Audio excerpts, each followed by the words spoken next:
नमस्कार, एबीपी गंगा देख रहे हैं आप। मैं अवधेश। उत्तर मांगे प्रदेश में आज हम बात करेंगे कोरोना के बढ़ते संक्रमण और भयावह होते आंकड़ों की।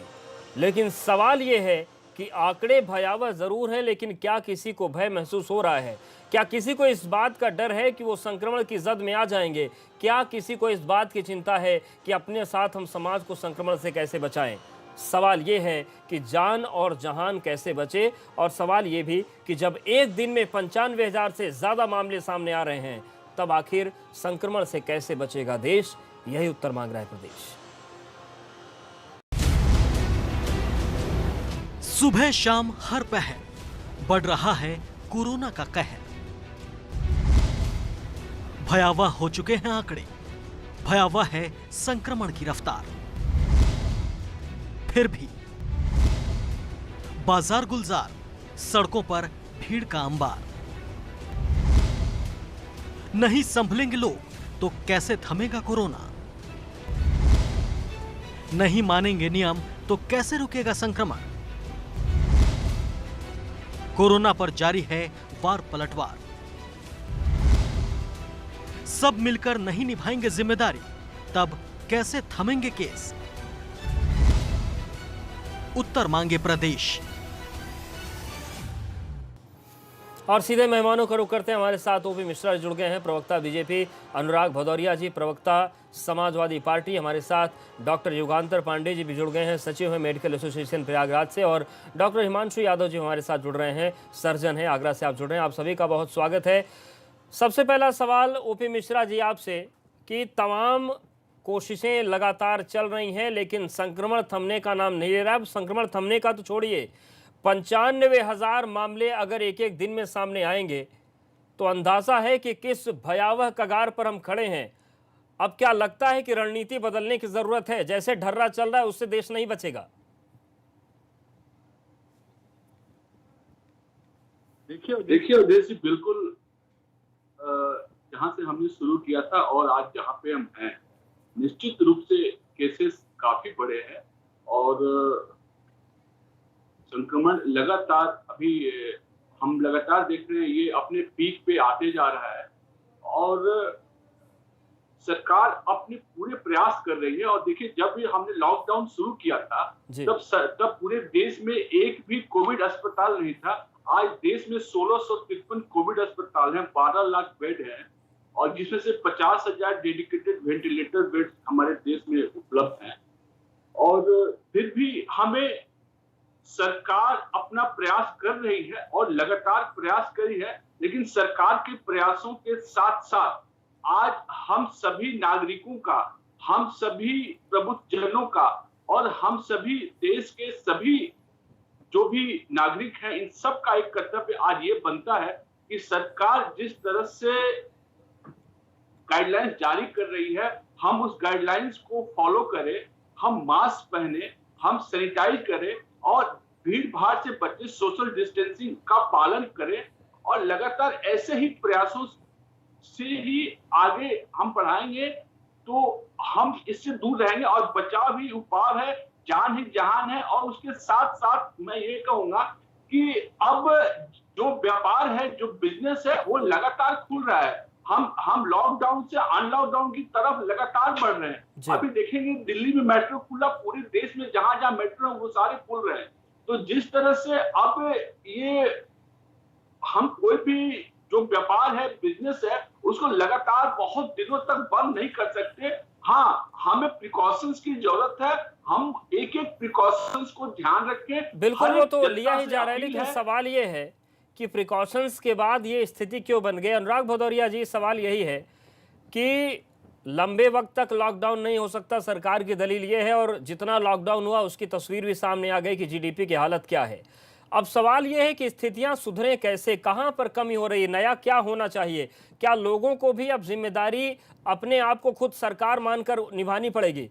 क्योंकि एक दिन में 95,000 हुआ है मामला, 1 लाख और 1.5 लाख पहुंचेगा तो फिर हम सोच सकते हैं कि क्या स्थिति होने वाली है आगे। आप इससे अंदाजा लगा सकते हैं कि पूरे देश की, उत्तर प्रदेश की क्या है। उत्तर प्रदेश में भी अगर देखेंगे तो 2.5 लाख से पार कर चुका है, माने 2,70,000 भी पार कर चुका है कोरोना इसके केसेस, और 4,000 लोगों की मौतें हो चुकी हैं। और पूरे देश की बात करेंगे तो 40 लाख पार कर चुका है। तो आप अंदाजा लगा सकते हैं कि देश की हालत क्या है। इससे अंदाजा लगा लीजिए कि भारतीय जनता पार्टी की स्ट्रेटेजी कैसी है। ये तो अपने आप को स्ट्रेटेजी वाली सरकार बताते थे, हमने तो स्ट्रेटेजी मापने ताली थाली बजवा रहे थे कि 20 दिन में ही हम सबका कोरोना भाग जाएगा, और हमने रोडों पे देखा है हुजूम जाते हुए कि कोरोना भाग गया थाली बजाते हुए। मतलब आप देश को किस गड्ढे में ले जाना चाहते हैं। आज देश की अर्थव्यवस्था की हालत क्या हो गई है, क्यों हो गई पता है आपको?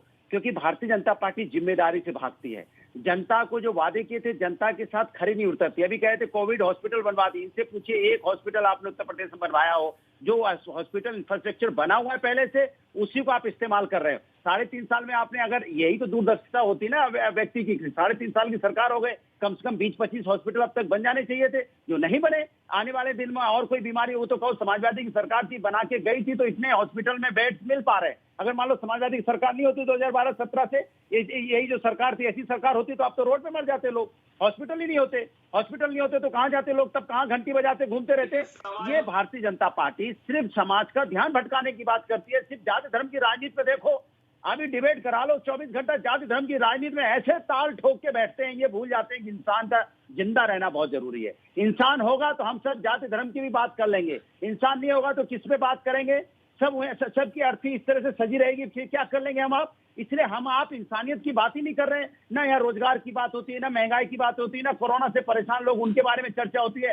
टीवी खोलिए तो चर्चा किस पे हो रही है? अगर हम कहते हैं किसी ने गलती की उसको सजा मिलेगी, जेल में चला जाएगा, लेकिन आप 1.5 महीने से लगे पड़े हो भाई। क्या है आप क्या करना चाहते हो? पूरे देश को, प्रदेश को क्या बनाना चाहते हो आप?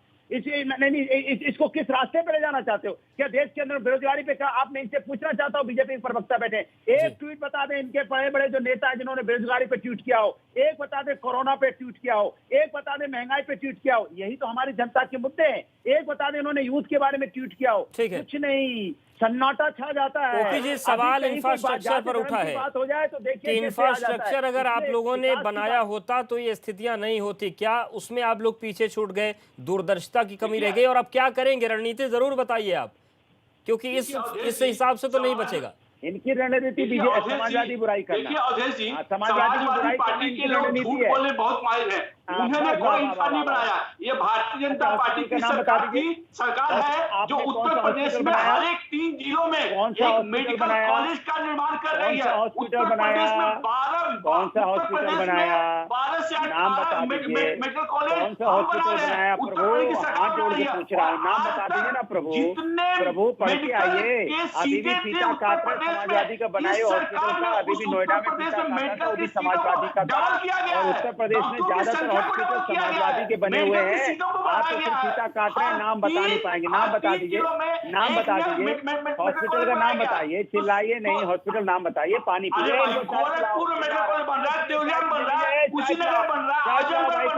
हल्ला मचा रहे, चाय पिलाओ इनको, चाय इनका ज्ञान खुलेगा। अरे चाय पिलाओ भैया, गूगल कर लो, मोबाइल गूगल कर लो, गूगल।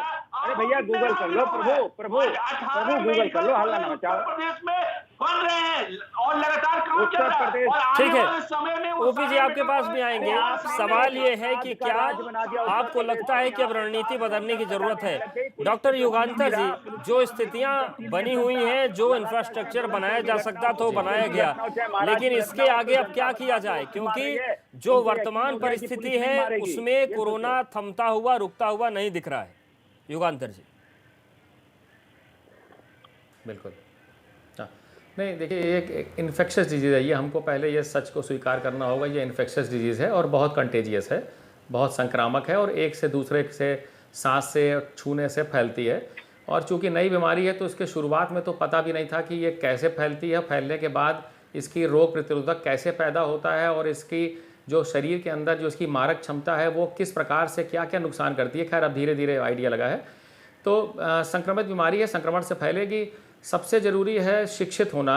जनता को ये बड़ा आश्चर्य मुझे लगता है कि सबको पता है कि मास्क पहनने से और physical distancing, social distancing word थोड़ा सा गलत है, फिजिकल डिस्टेंसिंग अगर कहा जाए तो बेहतर होगा।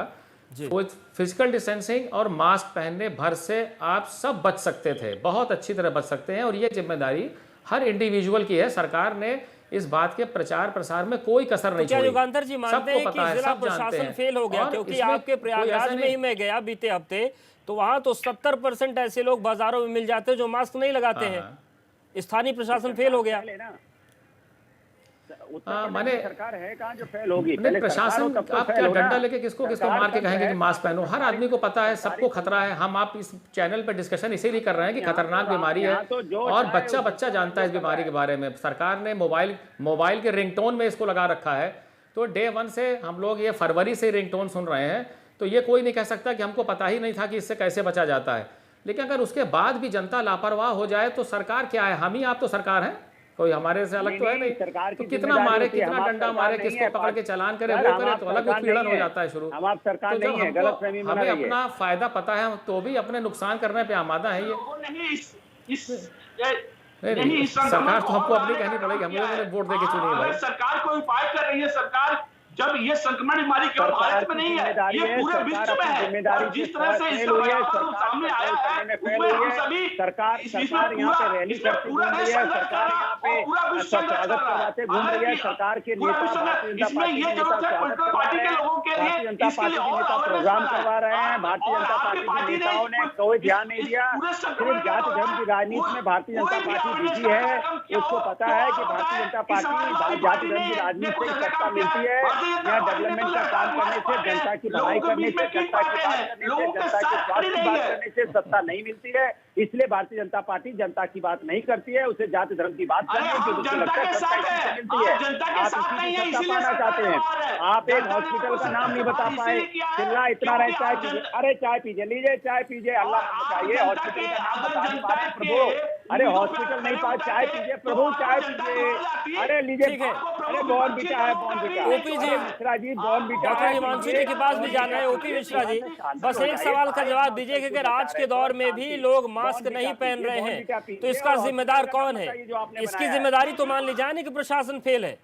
ओपी जी, नहीं, देखिए सरकार हर संभव प्रयास कर रही है। आप अगर मास्क नहीं पहन रहे हैं तो मास्क तो उस पे आपका चालान भी हो रहा है। सरकार चालान भी कर रही है, मास्क पहनने के लिए प्रेरित भी कर रही है, और मास्क इजीली अवेलेबल भी है मार्केट में, लगातार अवेलेबल है, कम से कम दामों में अवेलेबल है। डॉक्टर हिमांशु यादव जी, मामले कई हैं, रणनीतियों की भी बात है, वर्तमान परिस्थितियों की भी बात है, लोग अपनी जिम्मेदारी नहीं निभा रहे ये भी बात है, लेकिन ये तमाम चीजें हैं। अब क्या लगता है कि अब सबको बदलना पड़ेगा अपने अपने स्तर पर, वरना आंकड़े बहुत भयावह हैं। आगे स्थिति क्या होगी पता नहीं, क्योंकि 3 दिन पहले रिपोर्ट आई थी कि लखनऊ में जो 839 आईसीयू वेंटिलेटर्स और एसडीयू हैं उनकी अवेलेबिलिटी अब नहीं है, 3-3 दिन से लोगों को नहीं मिल रही। राजधानी की हालत है।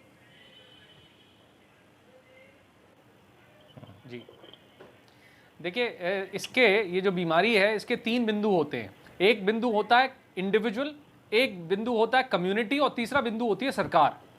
इंडिविजुअल की जिम्मेदारी होती है कि ठीक है, जो सारे कोरोना को लेकर के जानकारी है वो जानकारी को एकत्रित करके फिजिकल डिस्टेंसिंग मेंटेन करें, मास्क पहने, हैंड सैनिटाइजेशन प्रैक्टिसेस रखें, बहुत ज़्यादा सोशल मेल मिलाप ना करें, बहुत ज़्यादा भीड़ भाड़ वाले एरियाज में ना जाएं। ये सारी इंडिविजुअल की जिम्मेदारी होती हैं।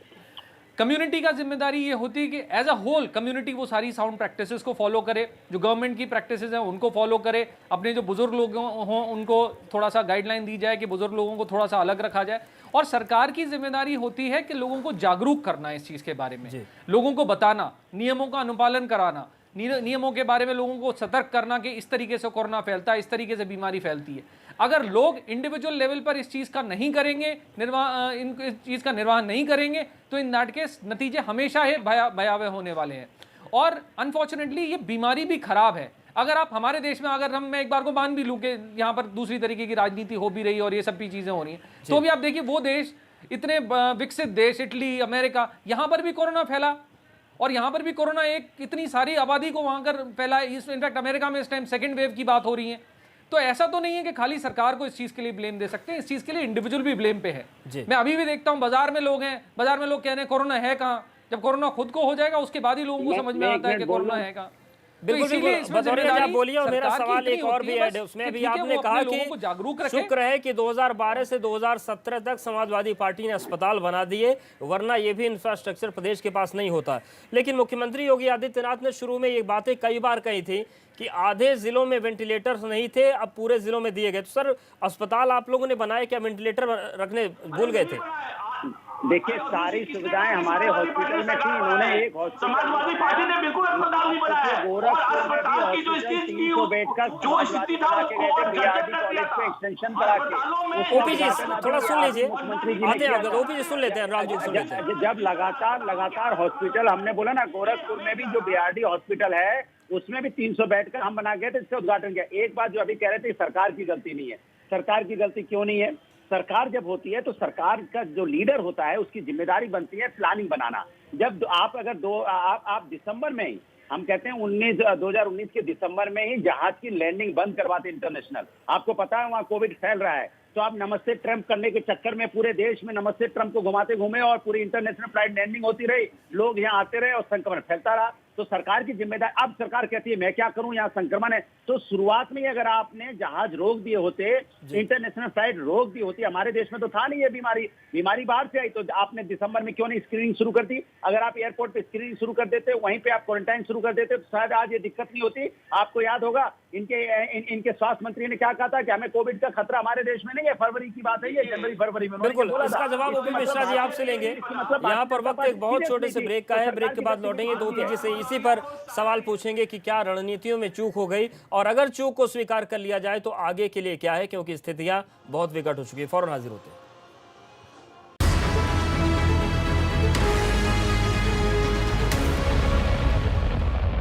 कि अब एक दिन में 95,000 को आंकड़ा पार करेगा, कुछ दिन में 1 लाख हो जाएगा, तो बचेंगे कैसे? ओपी मिश्रा जी, ब्रेक से पहले अनुराग जी ने जो सवाल उठाए थे उसका भी जवाब, और सवाल ये भी कि जब इतनी भयावह स्थिति है, ऐसे में रोज अनलॉक 4 की बात करना, कुछ न कुछ खोलते जाना, मेट्रो भी खोल देना, उसके बाद कुछ और चीजें खोल देना, क्या आपको लगता है कि ये जो छूट का दौर चल रहा है इसमें थोड़ा सा फिर से लगाम लगाने की जरूरत है? उनसे तो पूछ लीजिए, मैंने पूछा क्या, भूल गए जो मैंने पूछा था? अरे देखिए अवधेश जी, भूल गए। जिस तरह से समाजवादी पार्टी के लोगों ने छूट का मैंने क्या पूछा था उसमें जवाब तो दो। रखा है, और भारत उन चंद देशों में से था जिसने सबसे पहले, कोविड आने के बाद सबसे पहले अपनी स्टैंडिंग कमेटी बनाई पीएमओ में, और उन चंद देशों में था जो बाहर से वालों के लिए सबसे पहले स्क्रीनिंग स्टार्ट किया था। भारत उन चंद देशों में था, और बिना पढ़े लिखे टीवी पे आ जाते हो, आए बाएं साहब बोलना शुरू करते हो। हमने सवाल क्या था, मेरा सवाल क्या था? मेरा सवाल ये था कि आपकी स्ट्रेटेजी में दिक्कत थी, आपको दिसंबर के महीने में ही बना लेनी चाहिए थी। दिसंबर के महीने में जब फ्लाइट लैंड हो रही थी तभी आपको स्क्रीनिंग करनी चाहिए थी। यहाँ नमस्ते ट्रंप करना नहीं था। हमारे देश को, हमारा पूरा हिंदुस्तान मुसीबत में चला गया आपकी गलती की वजह से, और आप राजनीतिक द्वेष की वजह से तो कार्रवाई करते हैं, लेकिन और कोई कार्रवाई आपके बस में नहीं है। राजनीतिक द्वेष में तो आपके पास स्ट्रेटेजी बहुत तगड़ी है, अगर राजनीतिक बदला लेना है तो स्ट्रेटेजी आप बना लेते हो, लेकिन जनता की मदद करनी तो आपकी स्ट्रेटेजी नहीं बन पाती। ये बड़ी समस्या की बात है भारतीय जनता पार्टी का। मुझे आज तक समझ नहीं आया कौन आपकी स्ट्रेटेजी बनाता है। पहले तो आप ये तय कीजिएगा कि जो स्ट्रेटेजी बनाने वाला है उसको ये बताइए कि यहाँ सब हिंदुस्तानी है, यहाँ कोई बाहर से नहीं आया है, और जो हिंदुस्तानी है वो स्ट्रेटेजी आप बनाने के लिए आप हिंदुस्तानी के सुरक्षा के लिए स्ट्रेटेजी बनाइए। आप हिंदुस्तान को मुसीबत में डाल के और फिर यहाँ पे राजनीति शुरू कर देते हो कि भाई सरकार क्या करे, सरकार क्या करे। अरे सरकार तो बहुत कुछ कर सकती है। ठीक है डॉक्टर युगांतर पांडे जी, समाजवादी का नाम राजनीतिक परिस्थितियों के साथ साथ जो मेडिकल कंडीशन है उस पर भी बात करना जरूरी है। जिस रफ्तार के साथ मरीजों की संख्या बढ़ रही है, क्या उसमें आप लोग इस स्तर पर सक्षम है कि लोगों को ट्रीट कर पाए, या स्थिति ऐसी है कि हाथ खड़े करने पड़ेंगे? क्योंकि जो रिपोर्ट्स आ रही हैं कि राजधानी में 3 दिन तक अगर एसडीयू आईसीयू वेंटिलेटर्स की कमी हो जाए तो क्या स्थिति आप लोग के सामने भी है कि आप करना तो चाहते हैं लेकिन सुविधाएं नहीं है, संसाधन नहीं है, ये हालात है अभी उससे दूर है? देखिए युगांतर जी सवाल था मेरा। उत्तर प्रदेश में लगातार सुविधाएं हैं, वेंटिलेटर्स की संख्याएं बढ़ती, सुविधाएं हैं और संसाधन की भी कोई परेशानी नहीं होती। मेन समस्या आती है कोविड के काम में वर्कफोर्स की।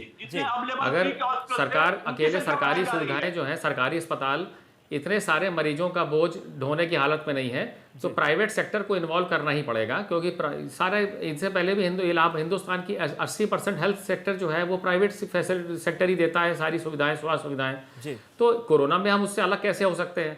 मगर जब कोरोना में दिक्कत ये आती है कि जब हम लोग सेवा देना चाहते हैं तो उसमें बहुत सारे नियम कानून के अड़ंगे हैं, और उसके बाद भी वर्क फोर्स नहीं मिलता। अगर आप चाहें कि आपको स्वीपर मिल जाए, आपको नर्स मिल जाए, ट्रेंड स्टाफ मिल जाए, तो वो अवेलेबल ही नहीं है जी। अगर खोलना चाहें तो अगर आप करेंगे तो आप ढूंढने जाएंगे। तो ह्यूमन रिसोर्स सबसे बड़ी समस्या है आज की तारीख में प्राइवेट सेक्टर में कोरोना की केयर देने के लिए, क्योंकि एक सडनली आपको सिर्फ कोरोना केयर देनी है तो वो आपके जो अस्पताल के नॉर्मल स्टाफ है वो आपके साथ काम करने को बिल्कुल। और तैयार नहीं हिमांशु होता। यादव जब जी, आप ये भी कहते हैं कि दिक्कत है मैं क्या कोरोना के अस्पताल में कि सेवा देना चाहता सरकारी हूं, आपकी लेना चाहता हूं, अस्पतालों पर सरकारी तो संसाधनों पर बोझ इसलिए भी बढ़ गया है क्योंकि प्राइवेट अस्पताल में आप जाइए तो तमाम शिकायतें हैं कि वो पहले ही कह देते हैं कि 5 लाख 6 लाख आप जमा कर दीजिए, फिर उसके बाद इलाज शुरू होगा। अब हर व्यक्ति के 5 लाख हो, हर व्यक्ति के पास तो ये संभव नहीं है। हिमांशु जी। डेफिनेटली देखिए, ऐसा है, कोरोना के लिए भी सरकार को प्राइवेट हॉस्पिटल्स में भी एक कमेटी बनानी चाहिए जिसके हिसाब से उनमें कितना रेट लग रहा है कोरोना के मरीजों पर, उनके हिसाब से उनका वो होना चाहिए, कुछ मूल्यांकन होना चाहिए, कुछ कम से कम कुछ ट्रांसपेरेंसी होनी चाहिए उस रेट में। बिकॉज कुछ जगह पे ऐसी शिकायतें ज़रूर आई हैं कि मतलब उनके रेट्स वगैरह ज़्यादा लिए जा रहे हैं। एट द सेम टाइम एक चीज़ ज़रूर मैं कहना चाहूँगा, कोरोना ने शायद हमारे पूरे देश के हेल्थ केयर इंफ्रास्ट्रक्चर की पोल खोली है। ये ऐसा है, ये नहीं है कि अभी इसी सरकार में हुआ है या इससे पिछले सरकार की इसमें गलती है। ये जो डॉक्टर पॉपुलेशन रेशियो है हमारे देश का और रिसोर्सेज का जो रेशियो है पॉपुलेशन के अनुपात में, ये हमेशा से कम रहा है। पिछले 60 सालों में 70 सालों में कम ही रहा है हमेशा से। तो कभी इस चीज पे कभी किसी का नजर नहीं गई क्योंकि कोरोना जैसी बीमारी नहीं आई। कोरोना जैसी बीमारी के आने के बाद हमारे संसाधन कितने, हमारे रिसोर्सेज कितने, उनकी पोल खुल गई है। अक्सर सुधर जाएगा। अब एक मिनट अवधेश जी, अभी जैसे हिमांशु जी ने जो आज बात जी, डेफिनेटली इंफ्रास्ट्रक्चर के लिए हमें आगे एक बहुत ही महत्वपूर्ण बात यहाँ उठाया है, डॉक्टर रेशियो। इसी सरकार ने उत्तर प्रदेश की सरकार ने अभी उत्तर प्रदेश की ही सरकार ने उत्तर प्रदेश में जो डॉक्टर रेशियो को डबल किया है। आप खाली डायलॉगबाजी करो, नहीं किया, आपसे जनता का समस्या का समाधान नहीं हो पाएगा। कोई समस्या का समाधान आपने किया हो तो बताओ।